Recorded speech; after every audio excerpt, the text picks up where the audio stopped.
பரமாத்மா ரூபத்தில் இருக்கக்கூடிய நம் இதயத்தில் பரமாத்மா ரூபத்தில் இருக்கக்கூடிய பகவானை நாம் தரிசிக்க வேண்டும் முதலது. இரண்டாவது, ஆன்மீக உலகத்தில் நாம் வந்து முன்னேற்றம் அடைய வேண்டும், ஆன்மீக உலகத்தில் நாம் வந்து போய் சேர வேண்டும். இதான் வந்து யோக முறையின் யோக பயிற்சியின் இறுதி லட்சியம். ஸோ நம்ம வந்து பல்வேறு முயற்சிகளை ஈடுபடுறோம். சில டைம்ல விழுந்துடுறோம், சில டைம்ல வந்து வெற்றி அடைகிறோம். ஸோ பக்தர்களின் சங்கத்திலும் கிருஷ்ணரின் தொண்டிலும் ஈடுபட்டே இருந்தாலும் நம்ம வந்து ஆன்மீகத்தில் முன்னேறலாம். ஸோ பல்பல அது வந்து ஆன்மீக முன்னேற்றம் அடைவதுன்றது பற்பல பிறவிகள் ஆகலாம். குரு கிருஷ்ணரின் கிருபையால் நமக்கு பக்தியில் அந்த பீஜை கிடைச்சிருக்கு. அந்த பக்தியில் அந்த விதையை நம்ம வந்து படிப்படியா கிருஷ்ண பக்தியில தொண்டில் ஈடுபடுறப்போ வந்து அது படிப்படியா வளரும். ஒரு பற்பல பிறவிக்கு பிறகு நம்ம வந்து ஆன்மீக லோகத்தை அடையலாம்.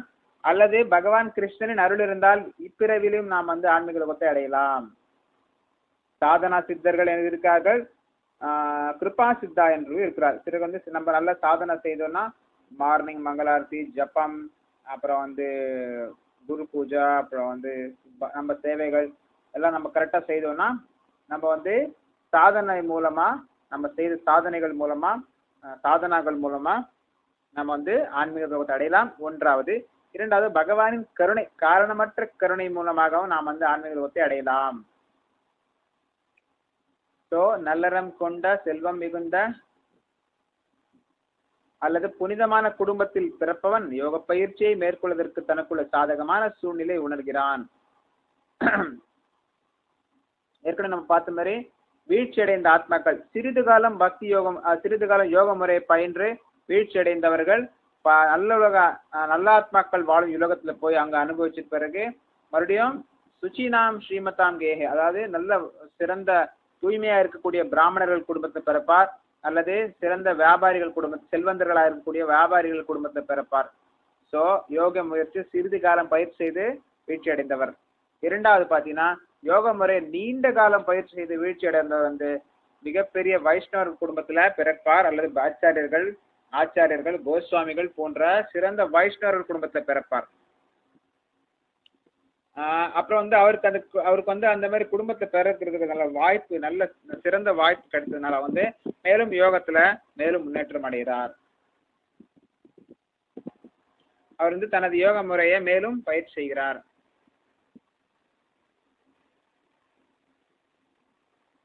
அவர் வந்து தன்னை தூய்மைப்படுத்திக் கொள்கிறார்.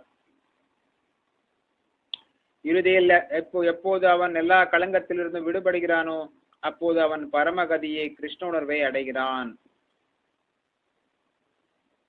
எல்லா களங்கத்திலிருந்தும் விடுபட்ட பக்குவமான நிலை கிருஷ்ண உணர்வே. இது பகவத்கீதையில் உறுதி செய்யப்பட்டுள்ளது. ஸோ நம்ம வந்து உயர்ந்த ஒரு விஷயம் அப்படின்னா வாழ்க்கையில நமக்கு உயர்ந்த விஷயம் என்னன்னா கிருஷ்ண உணர்வு தான் வாழ்க்கையில உயர்ந்த விஷயம். இது பகவத்கீதையில 7.28 கூறப்பட்டுள்ளது.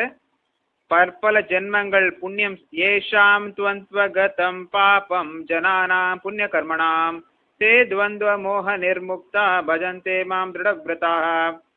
பற்பல ஜென்மங்கள் புண்ணியம் செய்த பிறகு, எல்லா களங்கத்திலிருந்து விடுபட்ட பிறகு, எல்லா மாயையிலிருந்து இருமைகளிலிருந்து விடுபட்ட பிறகு, மாயையிலிருந்து விடுபட்ட பிறகு இறைவனின் திவ்யமான அன்பு தொண்டில் ஈடுபடுவனாகிறான். ஸோ கிருஷ்ணருக்கு பக்தி செய்வது என்பது இடையறாமல் தவறாமல் வீழாமல் பக்தி செய்வது என்பது ஒரு சாதாரண விஷயம் கிடையாது. அது பற்பல ஜென்மங்கள் புண்ணியம் செய்த பிறகுதான் வந்து நம்ம வந்து எல்லா களங்கத்திலிருந்து விடுபட்ட பிறகு, மாயையிலிருந்து விடுபட்ட பிறகு, பௌதிக உலகத்தில் இருக்கக்கூடிய இந்த இருமைகளிலிருந்து விடுபட்ட பிறகுதான் நம்ம வந்து இறைவனின் திவ்ய தொண்டில் வந்து நம்ம பக்தி தொண்டில் வந்து ஈடுபடுவோம். பக்தி தொண்டு கிருஷ்ணருக்கு பக்தி தொண்டு செய்வது என்பது அவ்வளவு எளிதானது கிடையாது. பல ஜென்மங்களை நாம் புண்ணியம் செய்திருக்க வேண்டும். எல்லா இந்த உலகத்துல மாயிலிருந்து விடுபட்டிருக்கணும். அந்த உலகத்தில் இருக்கிற இருமைகளிலிருந்து விடுபட்டிருக்கணும். இருமைகள்னா என்ன? இன்பம், துன்பம், வெற்றி, தோல்வி, நண்பர்கள், எதிரி போன்ற பல்வேறு விஷயங்கள் இருக்கும். இதெல்லாம் வந்து இருமைகள். இந்த உலகத்துல இருந்து புகழ்ச்சி எல்லாமே இருக்கும். நல்லது கெட்டது மாறி மாறி வந்துட்டே இருக்கும். இன்பம் துன்பம் மாறி மாறி வந்துட்டு இருக்கும். வெற்றி தோல்வி மாறி மாறி வந்துட்டே இருக்கும். நம்ம வந்து அதெல்லாம் வந்து அதுல இருந்து கண்டுக்காம நம்ம வந்து நம்ம பக்தி தொழில் ஈடுபடணும். ரெண்டாவது, மாயை வந்து நமக்கு பல்வேறு ஆசைகளை காட்டும், பெண் ஆசை காட்டும், மண் ஆசை காட்டும், பெண் ஆசை காட்டும், பொருள் ஆசை காட்டும். அந்த ஆசைகளை நாம் வந்து சிக்கக்கூடாது, இந்த மாயைகளை நாம் சிக்கக்கூடாது. பதவி ஆசை, அது மாதிரி பல்வேறு ஆசைகளை நமக்கு வந்து மாயை கொடுக்கும், சீடர்களை கொடுக்கும். தனம், ஜனம், சுந்தரிமிகள்லாம் நமக்கு வந்து ஆசை இருக்கக்கூடாது.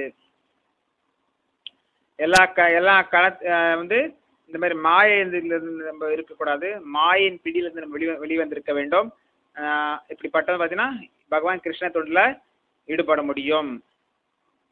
तपस्विभ्योऽधिको योगी ज्ञानिभ्यो चीपी मतोऽधिकः कर्मिभ्यश्चाधिको योगी तस्मात् योगी भव अर्जुना. ஸோ வந்து எல்லா விதமான யோகங்கள்லையும் சிறந்த பக்தி யோகி தான் சிறந்தவர்.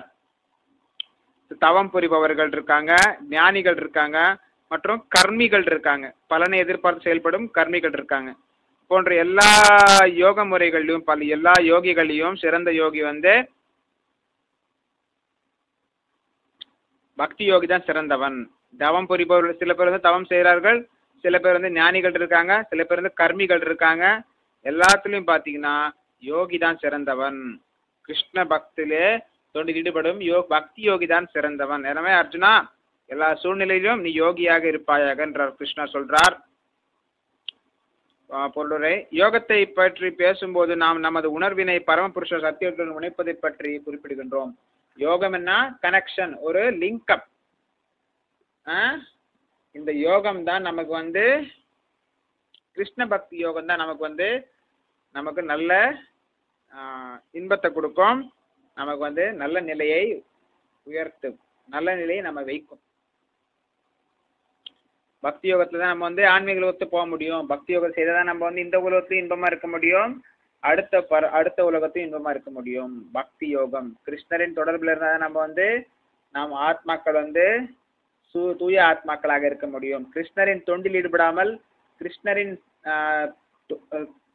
தொடர்பில் ஈடுபடாமல் இருந்தால் நம்ம வந்து மாயைக்கு செயல்படுவோம், துராத்மாக்களாகிவிடும். நாம் வந்து துஷ்ட தேவதைகளின் பிடியில் வந்து விடுவோம். கிருஷ்ண பக்தர்கள் பிடியில் நாம் இருக்க வேண்டும், கிருஷ்ணரின் பிடியில் நாம் இருக்க வேண்டும், குருவின் பிடியில் நாம் இருக்க வேண்டும். இப்படி இருந்தால் நாம் வந்து நல்லாத்மாக்களாக மாறலாம். நாம் வந்து எப்போது கிருஷ்ணரின் பிடியிலும் இல்லாமல், வைஷ்ணவரின் பிடியிலும் இல்லாமல், சத்சங்கத்தில் இல்லாமல் இருந்தால் நாம் வந்து துஷ்ட தேவதைகளின் துராத்மாக்களின் பிடியில் நாம் வந்து விடுவோம்.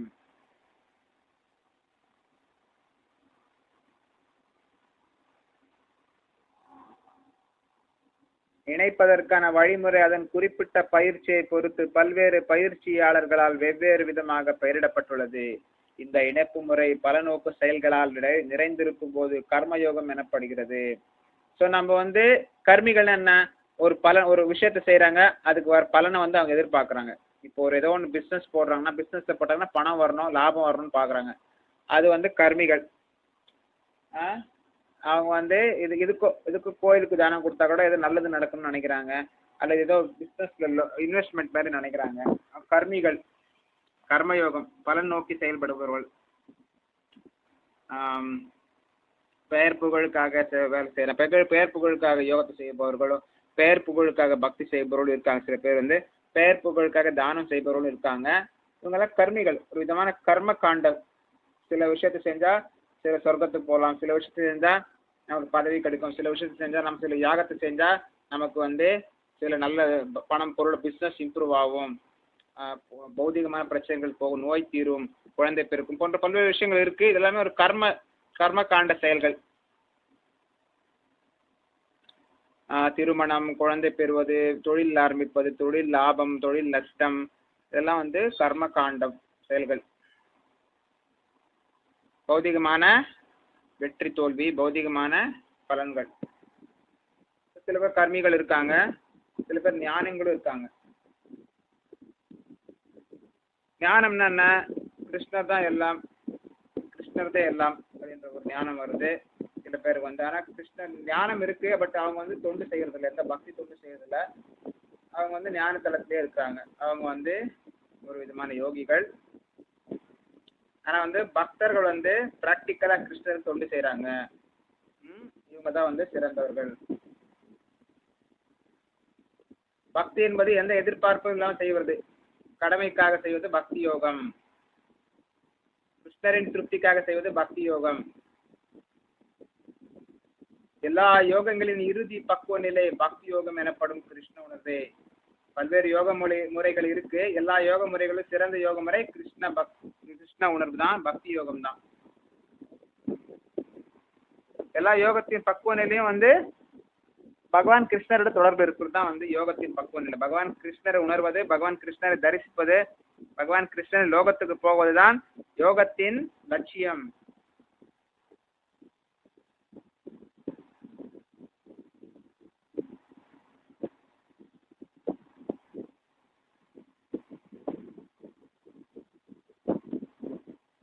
நம்ம வந்து பகவான் கிருஷ்ணர்கிட்ட வந்து நம்ம வந்து நம்மள முதல்ல நம்ம புரிஞ்சுக்கணும், நம்மள யார் நம்ம புரிஞ்சுக்கணும். பிறகு வந்து இந்த பகவான் கிருஷ்ணர்கிட்ட நம்ம வந்து சரணாகதி அடைய வேண்டும்.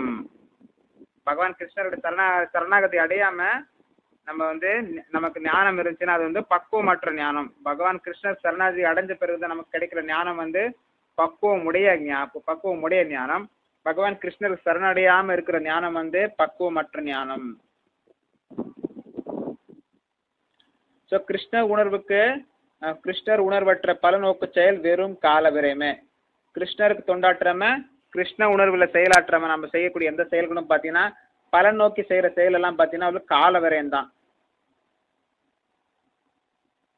ஸோ இங்க இந்த ஸ்லோகத்துல யோகி ஆகுவாயான்னு சொல்றார். கிருஷ்ணர் வந்து அர்ஜுனன் வந்து யோகி ஆவாயின்னு சொல்றார்.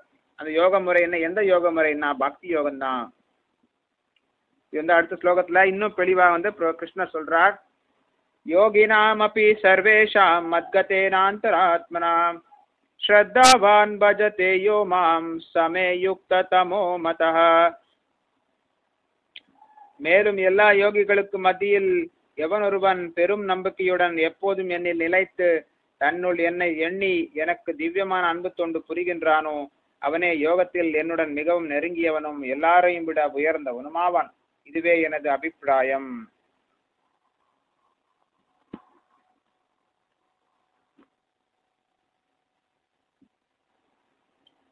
ஸோ பல்வேறு யோகிகளை கிருஷ்ணா சொல்லியிருக்கிறார், பல்வேறு யோக முறைகளை கிருஷ்ணா சொல்லியிருக்கிறார். எல்லா யோக முறைகளிலும் சிறந்தவர்கள் என்றால் பக்தி யோக முறை தான். எல்லா யோகிகளிலும் சிறந்தவர்கள் பக்தர்கள் தான். பக்தி யோகம் செய்யக்கூடிய பக்தர்கள் தான் சிறந்த யோகிகள். ஞான யோகி, கர்மயோகம், ஞான யோகம், கர்மயோகம், தியான யோகம் போன்ற பல்வேறு யோக முறைகள் இருக்கன. எல்லா யோக முறையிலும் சிறந்த யோக முறை பக்தி யோகம். ஸோ நம்ம வந்து பெரும் நம்பிக்கையுடன் கிருஷ்ணா சொல்றார், யார் வந்து பெரும் நம்பிக்கையுடன் என்னில் நிலைத்து தன்னில் என்னை எண்ணி எனக்கு திவ்யமான அன்பு தொண்டு புரிகின்றானோ அவனே யோகத்தில் என்னுடன் மிகவும் நெருங்கியவனும் எல்லாரையும் விட உயர்ந்தவனும் ஆவான். ப்ரோப்பர் என்ன எதிர்க்கான்னு பார்ப்போம். ஸோ பகவான் கிருஷ்ணர் வந்து எப்பவுமே பஜனை பண்ற கிருஷ்ண பக்தர்கள் தான் பார்த்தீங்கன்னா சிறந்த யோகிகள். நம்ம ஏற்கனவே பார்த்த மாதிரி அவங்க வந்து 24 மணி நேரமும் கிருஷ்ணருக்காக தன் வாழ்க்கையை அர்ப்பணித்துள்ளார்கள். பல்வேறு பிரம்மச்சாரிகள் இருக்கிறாங்க, பல்வேறு சன்னியாசிகள் இருக்கிறாங்க. 24 மணி நேரமும் பகவான் கிருஷ்ணருக்காக தன்னை தொண்டில் ஈடுபடுறாங்க. புத்தகம் எழுதுறதும் சரி, புத்தக விநியோகம் செய்யறதும் சரி, புத்தகத்தை வடிவமைப்பதும் சரி, புத்தகத்தை அச்சடிப்பதும் அல்லது புத்தகத்தை வந்து டெலிவரி போஸ்டர் போன்ற பல்வேறு சேவைகள் ஈடுபடுறாங்க. பூ மாலை கோர்ப்பதும், பகவானுக்கு அர்ச்சனை செய்வதும், பகவான் பற்றி பாடுவதும், பேசுவதும், அவருக்கு பிரசாதம் நைவேத்தியம் செய்வதும், பிரசாதம் சமைப்பதும், பிரசாதம் விநியோகம் செய்வதும் போன்ற பல்வேறு சேவைகளில் பக்தர்கள் ஈடுபடுறாங்க. கோயிலை சுத்தம் படுத்துறாங்க, பாத்திரங்களை கழுவுறாங்க, சமையல் பாத்திரங்களை கழுவுறாங்க, சமையல் ரொம்ப சுத்தமாக வச்சுக்கிறாங்க, கோயிலை சுத்தமாக வச்சுக்கிறாங்க. பல்வேறு சேவைகள், விருந்தாளிகள் வந்தாங்க அவங்களுக்கு சேவை செய்கிறாங்க. ஸோ எல்லா விதமான சேவைகளிலும் பக்தர்கள் ஈடுபடுகிறார்கள். அவங்களுக்கு வந்து 24 மணி நேரமும் கிருஷ்ணர் தொண்டிலே ஈடுபடுறதுனால அவங்களுக்கு வந்து டைம் இருக்காது, மற்ற விஷயத்துக்கு டைம் இருக்காது. இவங்க தான் சிறந்த யோகிகள்.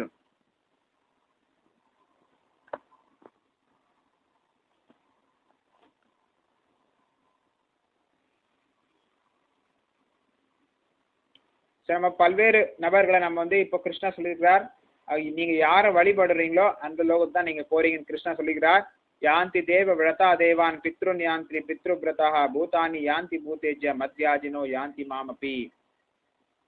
நீங்க யாரை வழிபடுறீங்களோ அந்த லோகத்துக்கு நீங்க போவீங்க. நீங்க வந்து கிருஷ்ணரை வழிபட்டீங்கன்னா கிருஷ்ண லோகத்துக்கு போவீங்க. நீங்க வந்து அரசியல்வாதியோ அல்லது ஒரு தலைவர், பௌதிகமான அந்த தலைவர்கள் முன்னோர்களை வழிபட்டீங்கன்னா, பித்ருக்களை வழிபட்டீங்கன்னா பித்ருலோகத்துக்கு போவீங்க. அரசியல்வாதிகள் வழிபட்டீங்கன்னா அவங்க இருக்கிற, அதாவது ராஜக்கள் பித்ருக்கள் வழிபட்டீங்கன்னா பித்ருலோகத்துக்கு போவீங்க. தேவர்கள் வழிபட்டீங்கன்னா தேவலோகத்துக்கு போவீங்க. பூதங்களை பிசாசுகளை வழிபட்டீங்கன்னா அவங்க இருக்கிற லோகத்துக்கு நம்ம போவோம். அதனால வந்து நம்ம வந்து யாரை வழிபடுறோமோ அந்த லோகத்துக்கு நம்ம போவோம். ஸோ இந்த மாதிரி பல்வேறு வழிபாடு முறைகள் இருக்குது.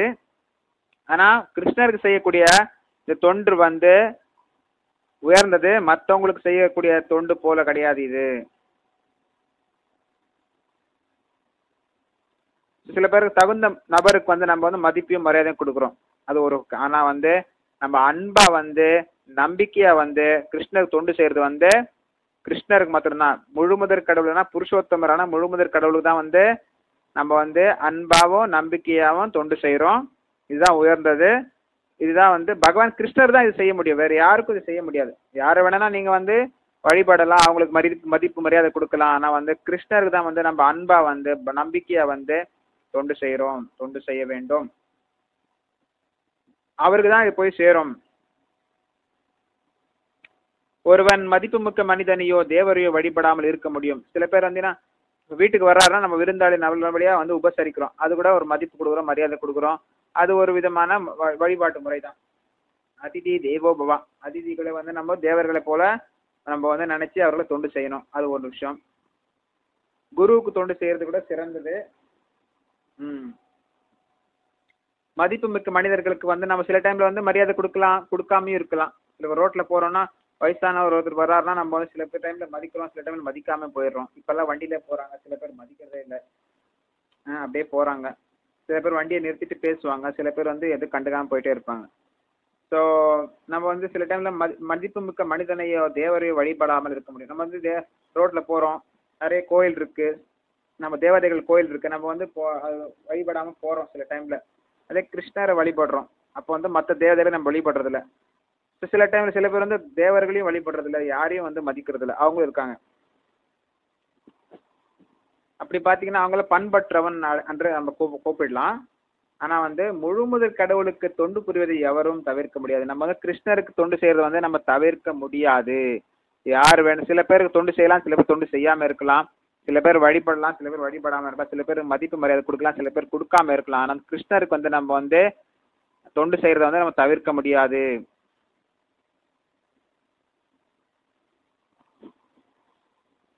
ஜீவர ஸ்வரூப் ஹோய் நித்தியர கிருஷ்ணதாசன்றதுனால வந்து எல்லா உயிராத்மாக்களும் பகவான் கிருஷ்ணர் தொண்டு செய்யணும். பகவான் கிருஷ்ணன் அம்சம்ன்றதுனால பகவான் கிருஷ்ணருக்கு தொண்டு செய்ய வேண்டும்.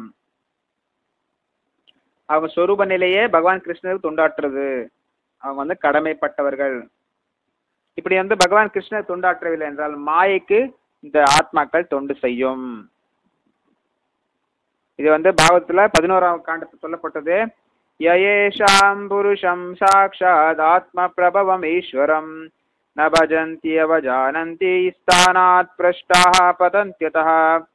எல்லா உயிர்வாழிகளின் மூலமான ஆதி புருஷருக்கு தொண்டு செய்வது எனும் தனது கடமையை நிராகரிப்பவன் எவனாக இருந்தாலும் அவன் நிச்சயமாக தனது ஸ்தானத்திலிருந்து வீழ்ச்சி அடைவான். எல்லாருமே வந்து நம்ம பகவான் கிருஷ்ணருக்கு தொண்டு செய்யணும். நம்ம எந்த நிலையில இருந்தாலும் ஸ்தானே சிதா சுதிகதாம் தனுவான் மனோபேர், நம்ம எந்த சூழ்நிலையில் இருந்தாலும் வந்து நம்ம பகவான் கிருஷ்ணருக்கு தொண்டு செய்யணும், பக்தி தொண்டு செய்யணும்.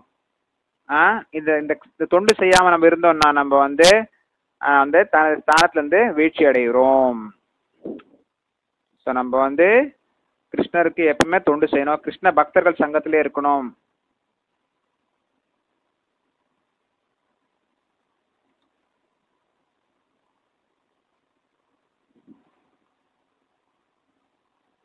ஸோ சில பேர் பார்த்தீங்கன்னா கிருஷ்ணர் வந்து பகவான் கிருஷ்ணரை வந்து கடவுளை ஏற்றுக்கிறது இல்லை. அவங்க வந்து அவஜானந்தி மாமூடா, சில மூடர்கள் பார்த்தீங்கன்னா அயோக்கியர்கள் பார்த்தீங்கன்னா மட்டுமே கிருஷ்ணரை வந்து இழிவா பேசுறாங்க. மூடர்களும் அயோக்கியர்களும் மட்டுமே கிருஷ்ணரை வந்து இழிவா பேசுறாங்க, பகவான் கிருஷ்ணரை இழிவா பேசுறாங்க. அவங்க வந்து பகவான் கிருஷ்ணருக்கு பக்தி தொண்டு செய்யறது இல்லை. சில பேர் பக்தர்கள் இல்லாதவங்க பார்த்தீங்கன்னா பகவான் கிருஷ்ணர் பக்தர்களே கிடையாது, அவங்க வந்து பகவான் கிருஷ்ணருக்கு தொண்டு செய்கிற மனப்பான்மையும் கிடையாது. அவங்க என்ன பண்ணுறாங்கன்னா பகவத்கீதை மேலே பொருள் எழுதுறாங்க, பகவத்கீதை மேலே வியாக்கியானம் கொடுக்குறாங்க. இந்த மாதிரி பல்வேறு அரசியல்வாதிகளும் வியாக்கியானம் கொடுத்திருக்கிறார்கள். போலி சாமியார்களும் இப்போ வந்து முளைத்து விட்டார்கள். அவர்களும் பகவத்கீதை மேன்று பகவத்கீதைக்கு வியாக்கியானம் கொடுக்கிறார்கள்.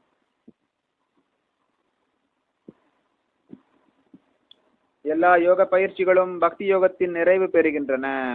மற்ற எல்லா யோகங்களும் பக்தி யோகத்தில் உள்ள பக்தி எனும் நிலைக்கு வருவதற்கான முறைகளேயாகும்.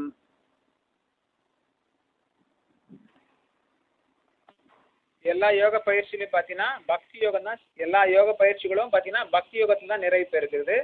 மற்ற எல்லா யோகங்களும் பக்தி யோகத்தில் உள்ள பக்தி எனும் நிலைக்கு வருவதற்கான முறைகளாகும். பல்வேறு யோக முறைகள் நம்ம ஏற்கனவே பார்த்துருக்குறோம். கர்ம யோகம், தியான யோகம், அஷ்டாங்க யோகம், ஞான யோகம் போன்ற முறைகளை நம்ம பார்த்தோம். எல்லா யோகத்திலும் சிறந்த யோகம் வந்து பக்தி யோகம் தான். மற்ற எல்லா யோகமும் கடைசியில் பக்தி யோகத்துக்கு வர வேண்டும். அதுதான் நிறைவு பெறுகிறது. பக்தி யோகத்தில் தான் மற்ற எல்லா யோக முறைகளும் நிறைவு பெறுகிறது. யோகம் என்றாலே பக்தி யோகம் தான். ஸோ மற்ற எல்லா யோக முறைகளும் பார்த்தீங்கன்னா இந்த பக்தி யோக முறையை அடையிற நோக்கத்தில் வந்து ஒரு படிக்கற்கள் தான் அவங்கெல்லாம். கர்ம யோகத்தில் தொடங்கி பக்தி யோகத்தில் முடியக்கூடிய ஆன்மீக தன்னுறு பாதை மிகவும் நீண்டதாகும். கர்ம யோகத்தில் சில பேர் தொடங்குறாங்க, அது வந்து ஞான யோகத்தில் போகிறாங்க, தியான யோகத்தில் செய்கிறாங்க, பிறகு கடைசியா வந்து பக்தி யோகத்துக்கு வருவாங்க. இது வந்து மிக நீண்ட பாதை. பலனை எதிர்பார்க்காமல் செய்யப்படும் கர்மயோகம் இப்பாதையின் ஆரம்பமாகும். நம்ம வந்து எந்த பலனும் இல்லாம நம்ம செய்யணும், அது வந்து கர்மயோகம். கர்மயோகம் ஞானத்திலும் துறவிலும் முயற்சி பெறும்போது அந்நிலை ஞானம் என்று அழைக்கப்படுகிறது. நம்ம வந்து எந்த எதிர்பார்ப்பும் இல்லாமல் செய்யணும், அது வந்து கர்மயோகம். அந்த கர்மயோகம் செய்த பிறகு நம்ம வந்து ஞானத்திலும் துறவிலும் முயற்சி பெறும். நம்ம வந்து ஞானியா இருக்கணும், துறவும் மேற்கொள்ள வேண்டும். ஞானமும் இருக்கணும், துறவும் இருக்கணும். அப்போ வந்து ஞானமும் துறவும் இருந்துச்சுன்னா அது வந்து அது ஞான யோகம். அதெல்லாம் கர்மயோகம். பிறகு கர்மயோகம் வந்து நம்ம செய்யற கர்மயோகம் ஞானமாகவும் இருக்கணும், துறவிலும் இருக்கணும்.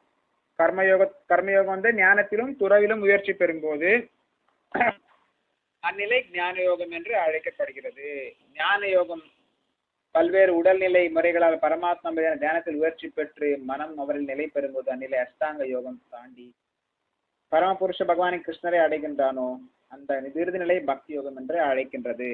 ஸோ ஞான யோகத்துக்கு அடுத்தது பார்த்தீங்கன்னா தியான யோகம். இந்த அஷ்டாங்க யோகம், இந்த அஷ்டாங்க யோக முறையில வந்து பரமாத்மா 4 கைகளை கொண்ட விஷ்ணுவின் மூர்த்தியை, பரமாத்மாவின் உருவத்தை காண்பது அஷ்டாங்க யோக முறையின் லட்சியம்.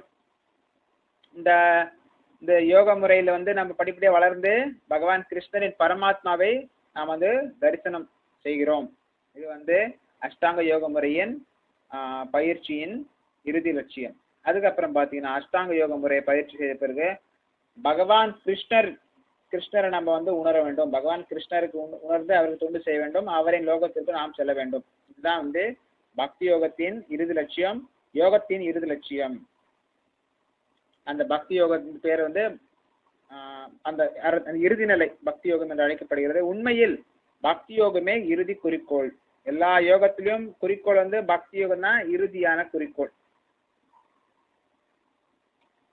பக்தி யோகத்தை நுண்மையாக ஆய்வதற்கு மற்ற யோகங்களையும் புரிந்து கொள்ள வேண்டும். நம்ம பக்தி யோகத்தை வந்து புரிஞ்சுக்கணும்னா நம்ம வந்து மற்ற யோகத்தையும் புரிஞ்சுக்கணும். கர்ம யோகத்தையும் புரிஞ்சுக்கணும், ஞான யோகத்தையும் புரிஞ்சுக்கணும், தியான யோகத்தையும் புரிஞ்சுக்கணும். அப்பதான் நம்ம வந்து பக்தி யோகத்தை புரிஞ்சுக்க முடியும்.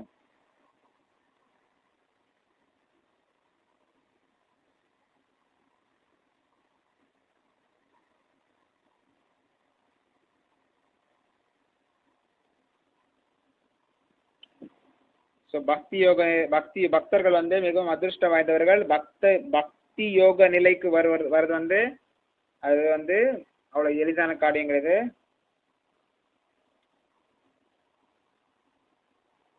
பக்தர்கள் வந்து மற்ற எல்லா யோகத்தையும் செய்தவர்களுக்கு அதை விட உயர்ந்தவர்களாக கருதப்பட வேண்டும். பக்தி யோகிகள் வந்து கர்ம யோகிகளுடைய உயர்ந்தவர்கள், பக்தி யோகிகள் வந்து ஞான யோகிகளுடைய உயர்ந்தவர்கள், பக்தி யோகிகள் வந்து தியான யோகிகளை விட உயர்ந்தவர்கள். மற்ற எல்லா நிலையும் கடந்து விட்டவர்கள் இந்த பக்தி யோகிகள்.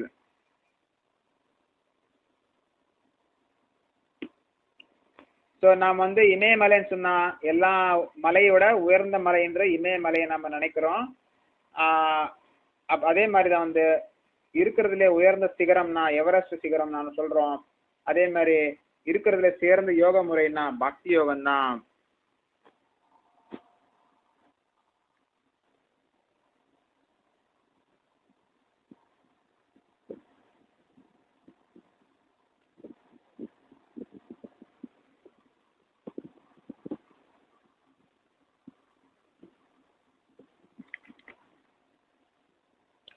ஸோ நம்ம வந்து கிருஷ்ண உணர்வுல வந்து நம்ம வந்து பகவான் கிருஷ்ணரை வந்து ஒரு சீர்மிகு யோகி பார்த்தீங்கன்னா பகவான் கிருஷ்ணர் வந்து அழகிய சாம சுந்தரர் என்று அழைக்கப்படும் கிருஷ்ணரின் மீது தனது கவனத்தை ஒருமுகப்படுத்த வேண்டும்.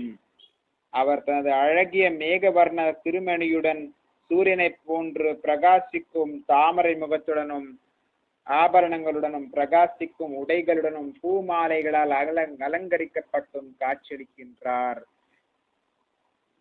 பிரம்ம ஜோதி என்று அழைக்கப்படும் தனது பிரம்மாண்டமான தேஜஸ்வின் மூலம் அவர் எல்லா திசைகளையும் பிரகாசப்படுத்துகிறார். அவர் ராமர், நரசிம்மர், வராகர், பரமபுருஷ பகவானான கிருஷ்ணர் போன்ற பல்வேறு ரூபங்களில் அவதரிக்கின்றார். அவர் சாதாரண மனிதனைப் போல அன்னை யசோதையின் மைந்தனாக தோன்றுகிறார். மேலும் கிருஷ்ணர், கோவிந்தன், வாசுதேவர் என பல்வேறு பெயர்களால் அறியப்படுகிறார். அவரே பக்குவமான குழந்தை, கணவர், நண்பர் மற்றும் எஜமானர். அவர் எல்லாவித வைபவங்களும் திவ்ய குணங்களும் நிரம்ப பெற்றவர். பகவானின் இத்தகைய இயல்புகளை பற்றிய பூரண உணர்வில் இருப்பவன் மிக உன்னதமான யோகி என்று அழைக்கப்படுகிறான்.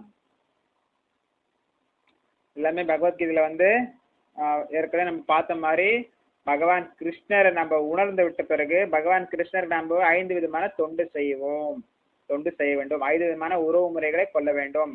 முதல் என்று என்னன்னா சாந்தரச, தாஸ்யரச, சக்கியரச, வாத்சல்யரச, மாதுரிய ரச. இந்த 5 விதமான ரசங்களை நாம் வந்து 5 விதமான உறவு முறைகளை நாம் வந்து பகவான் கிருஷ்ணரிடம் கொள்ள வேண்டும்.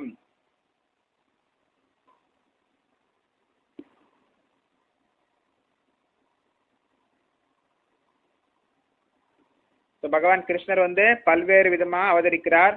அவர் ராமர் அவதரிக்கிறார், நரசிம்மர் அவதரிக்கிறார், வராகர் அவதரிக்கிறார். வந்து பகவான் வந்து பல்வேறு ரூபங்களை எடுக்கிறார். அவர் வந்து சாதாரண மனுஷனா பிறக்கிறார், யசோதையின் மைந்தனா பிறக்கிறார். மேலும் கிருஷ்ணர், கோவிந்தன், வாசுதேவன் பல்வேறு பெயர்களால் அறியப்படுகிறார். கிருஷ்ணர் வந்து அவர் செய்யற லீலைகளுக்கு ஏற்ற மாதிரி அவருக்கு கிருஷ்ணா, கோவிந்தா, வாசுதேவா, நந்தநந்தனா, யசோதானந்தனா, பார்த்தசாரதி போன்ற பல்வேறு பெயர்கள் வந்து முகுந்தன், பல்வேறு பெயர்கள் வந்து பகவான் கிருஷ்ணருக்கு இருக்கு. அவர் செய்யற லீலைக்கு ஏற்ற மாதிரி அவரோட குணத்துக்கு ஏற்ற மாதிரி அவருக்கு பெயர் இருக்கு. ராதாநாதன், ராதா கோவிந்தன், ராதா ரமணன், ராதா தாமோதரன் போன்ற பல்வேறு பெயர்கள் வந்து பகவான் கிருஷ்ணருக்கு இருக்கு. ராதா ஷாம சுந்தரர், ராதா மதன மோகனன், ராதா கோவிந்தன், ராதா மதன கோபால் போன்ற பல்வேறு பெயர்கள் வந்து பகவான் கிருஷ்ணருக்கு இருக்கு. அவருக்கு வந்து பல்வேறு குணங்கள் இருக்கு, எல்லா திவ்யமான குணங்கள் இருக்கு. இப்படிப்பட்ட இந்த மாதிரி அறிவு இருக்கிறவங்க தான் வந்து சிறந்த பக்தி யோகிகள். இதெல்லாம் விஷயம் பார்த்தீங்கன்னா நீங்க வந்து பக்தி ரசாமிர்த சிந்துவில் வந்து மிக விளக்கமா கொடுக்கப்பட்டிருக்கு. பக்தி யோகத்தை பத்தி மிக விளக்கமாக பக்தி ரசாமிர்த சிந்துவில் கொடுக்கப்பட்டிருக்கு. பக்தி ரசம், நாம் பகவான் கிருஷ்ணரிடம் பெறும் இந்த பக்தி ரசம், இந்த ரசங்கள் வந்து பக்தி ரசாமிர்த சிந்துவில் மிக தெளிவாக விளக்கமாக விளக்கப்பட்டுள்ளன. ராகானுக பக்தி, ராகானுக பக்தி, சாதன பக்தி போன்ற பல்வேறு விஷயங்களை வந்து நம்ம வந்து பக்தி ரசாமிர்த சிந்து மூலமா தெரிஞ்சுக்கலாம். यस्य देवे परा भक्तिरता देवे तथा गुरो तस्यैते गतिता ह्यर्था प्रकाशन्ते महात्मनः. ஸோ நம்ம வந்து பகவான் கிருஷ்ணர் மேலேயும் குரு கிருஷ்ணர் மேலேயும் நம்பிக்கை இருக்கணும். அப்படிப்பட்ட நம்பிக்கை இருக்கிறவங்க தான் வந்து வேத ஞானத்தின் எல்லா கருத்துக்களும் வந்து அவங்களுக்கு வந்து விளக்கப்படும். பகவான் கிருஷ்ணர்கிட்ட நம்பிக்கை இருக்கணும், குரு கிட்ட நம்ம வந்து அசையாத நம்பிக்கை இருக்கணும். இப்படிப்பட்ட மகாத்மாக்களுக்கு மட்டும்தான் வந்து நம்ம வந்து வேத ஞானத்தின் முக்கிய கருத்துக்கள் அனைத்தும் தாமாகவே வெளிப்படுத்தப்படுகின்றன. அதாவது நம்ம குரு கிருஷ்ணர் தான் நமக்கு தொண்டு செஞ்சாதான் நம்ம நமக்கு சேவன் முக்கிய ஜீவாத ஸ்வயமேவ ஸ்புரத்திதா, நம்ம பகவான் கிருஷ்ணருக்கு தொண்டு செஞ்சாதான் நமக்கு எல்லா அறிவும் கிடைக்கும். பக்திரஸ்ய பஜனம் தத் இஹா மூத்ரோபாதி நைராஸ்யேனா முஷ்மின் மனஹ கல்பனம் ஏததேவ நைஷ்கர்மியம். பக்தி என்றால் இப்பிறவி மறுபிறவி இரண்டிற்குமான எல்லாவித ஜட இயலாப ஆசைகளிலிருந்தும் விடுபட்டு பகவானுக்கு அன்பு தொண்டு புரிவதாகும்.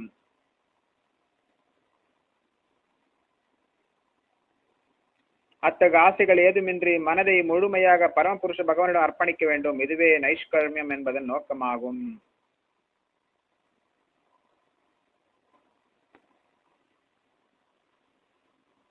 இவையே யோக முறையில் மிக உயர்ந்த பக்குவ நிலையான பக்தியை கிருஷ்ண உணர்வை செயலாற்றும் முறைகளில் சிலவாகும். பக்தினா இந்த பிறவியும் சரி அடுத்த பிறவியும் சரி எல்லா பிறவிலும் பார்த்தீங்கன்னா நம்ம ஜட ஆசையை விட்டுறணும். பக்தினா இந்த பிறவியும் சரி அடுத்த பிறவியும் சரி ரெண்டுக்குமான எல்லா வித ஜட ஆசையத்தை விட்டுறணும். ஜட லாப ஆசைகள் விடுபட்டுறணும். பகவானுக்கு அன்பு தொண்டு செய்யணும்.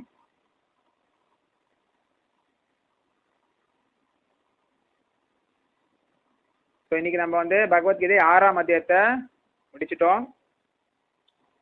ஸோ நன்றி, வணக்கம். ஹரே கிருஷ்ண ஹரே கிருஷ்ண ஹரே கிருஷ்ண கிருஷ்ண கிருஷ்ண ஹரே ஹரே ஹரே ராம ராம ராம ஹரே ஹரே ஹரே கிருஷ்ண கிருஷ்ண கிருஷ்ண ஹரே ஹரே ஹரே ராம ராம ராம ஹரே ஹரே. ஸ்ரீமத் பகவத்கீதா கி ஜெய். ஸ்ரீல பிரபுபாத கி ஜெய். அனந்த கோட்டி வைஷ்ணவ விருந்த கி ஜெய்.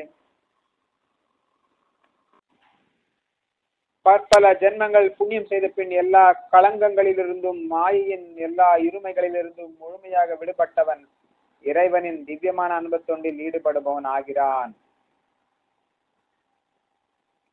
தபஸ்விப்யோ இது யோகி ஞானிப்யோபி மதோதிகः கர்மிப்யஸ்சாதிகோ யோகி தஸ்மாத் யோகி பவ அர்ஜுனா.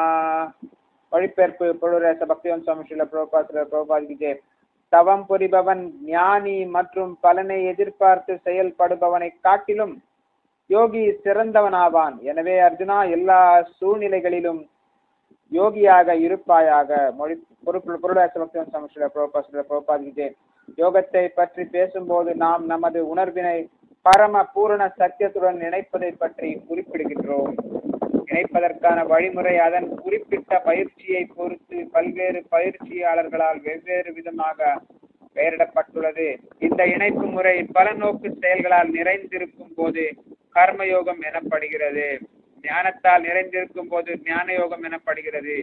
முழுமுதற் கடவுளுடனான பக்தி தொண்டினால் நிறைந்திருக்கும் போது பக்தி யோகம் எனப்படுகின்றது. எல்லா யோகங்களின் இறுதி பக்குவ நிலை பக்தி யோகம் எனப்படும் கிருஷ்ண உணர்வே. இது அடுத்த பதத்தில் விளக்கப்படும். இந்த பதத்தில் யோகத்தின் உன்னத நிலையை இறைவன் உறுதிப்படுத்தியுள்ளார். ஆனால் அது பக்தி யோகத்தை விட உயர்ந்தது என்று அவர் குறிப்பிடவில்லை. பக்தி யோகமே பூர்ண ஆன்மீக ஞானமாகும். எனவே வேற எதுவும் இதைவிட உயர்ந்ததாக முடியாது. அந்த ஆத்ம ஞானம் இல்லாத தவம் பக்குவமற்றதாகும். முழுமுதற் கடவுளிடம் சரணடையாத ஞானமும் பக்குவமற்றதாகும். மேலும் கிருஷ்ண உணர்வற்ற பலநோக்கு செயல் வெறும் காலவிரயமே. எனவே இங்கு மிகவும் புகழப்படும் யோக பயிற்சி பக்தி யோகமேயாகும். இது பின்வரும் பதத்தில் மேலும் தெளிவாக விளக்கப்பட்டுள்ளது.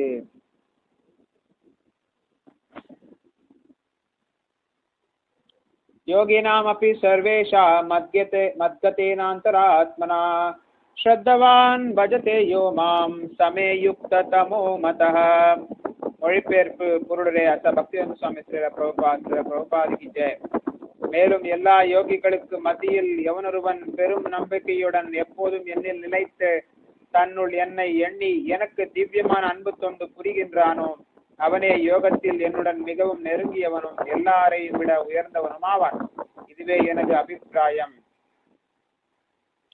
பொருளரே பக்திவேதாந்த சுவாமி ஸ்ரீல பிரபுபாத் கி ஜெய்.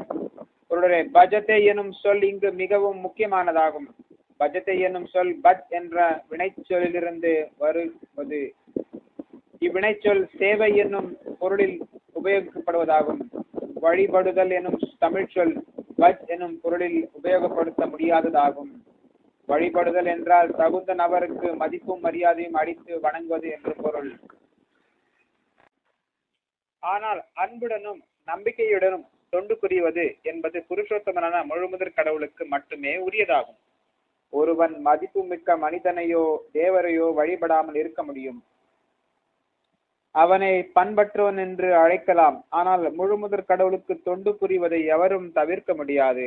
அவ்வாறு தவிர்ப்பவன் கடுமையான இகழ்ச்சிக்கு உள்ளாவான்.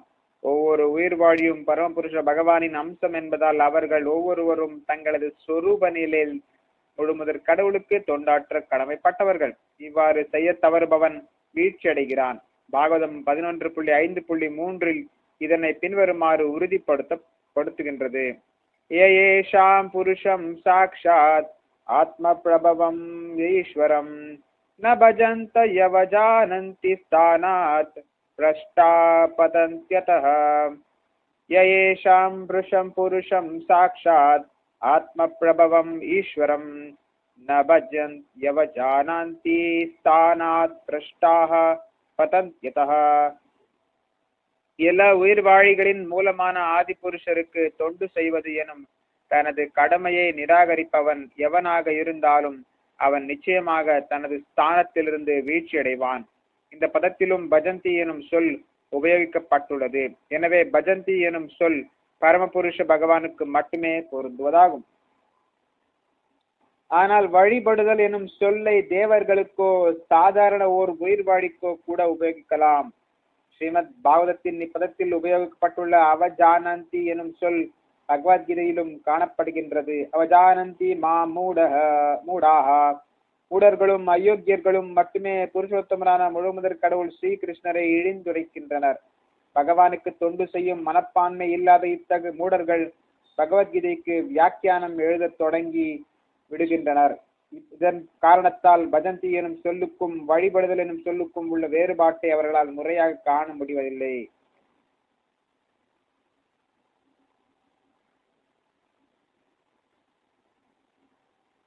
எல்லா யோக பயிற்சிகளும் பக்தி யோகத்தில் நிறைவு பெறுகின்றன. மற்ற எல்லா யோகங்களும் பக்தி யோகத்தில் உள்ள பக்தி எனும் நிலைக்கு வருவதற்கான முறைகளே ஆகும். யோகம்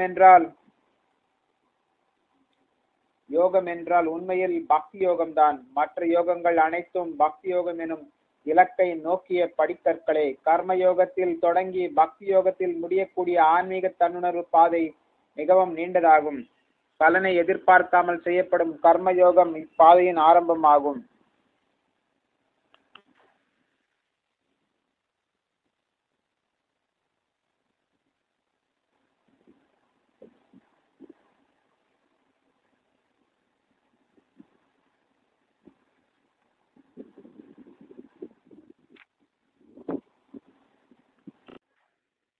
கர்மயோகம் ஞானத்திலும் துறவிலும் உயர்ச்சி பெறும் போது அந்நிலை ஞான யோகம் என்று அழைக்கப்படுகின்றது. ஞான யோகம் பல்வேறு உடல்நிலை முறைகளால் பரமாத்மா மீதான தியானத்தில் உயர்ச்சி பெற்று மனம் அவரில் நிலை பெறும் போது அந்நிலை அஷ்டாங்க யோகம் எனப்படுகின்றது. மேலும் எப்போது ஒருவன் அஷ்டாங்க யோகத்தையும் தாண்டி பரமபுருஷ பகவானான கிருஷ்ணரை அடைகின்றானோ அந்த இறுதி நிலை பக்தி யோகம் என்று அழைக்கப்படுகின்றது.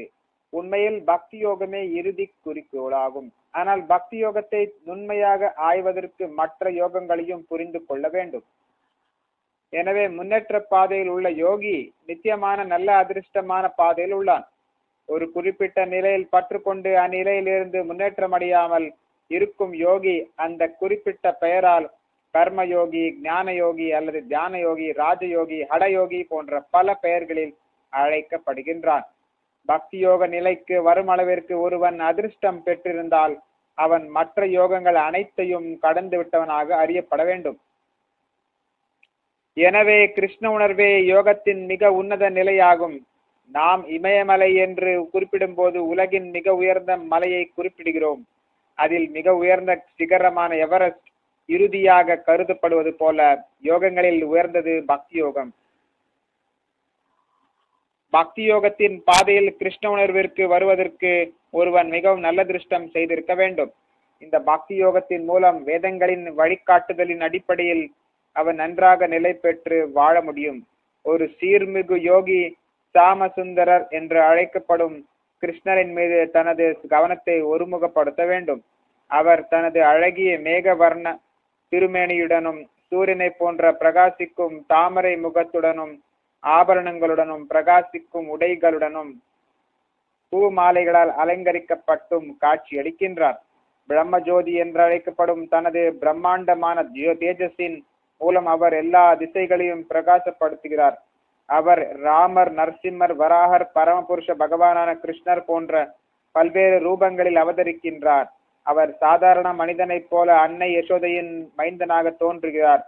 மேலும் கிருஷ்ணர், கோவிந்தன், வாசுதேவர் என பல்வேறு பெயர்களால் அறியப்படுகிறார். அவரே பக்குவமான குழந்தை, கணவர், நண்பர் மற்றும் எஜமானர்.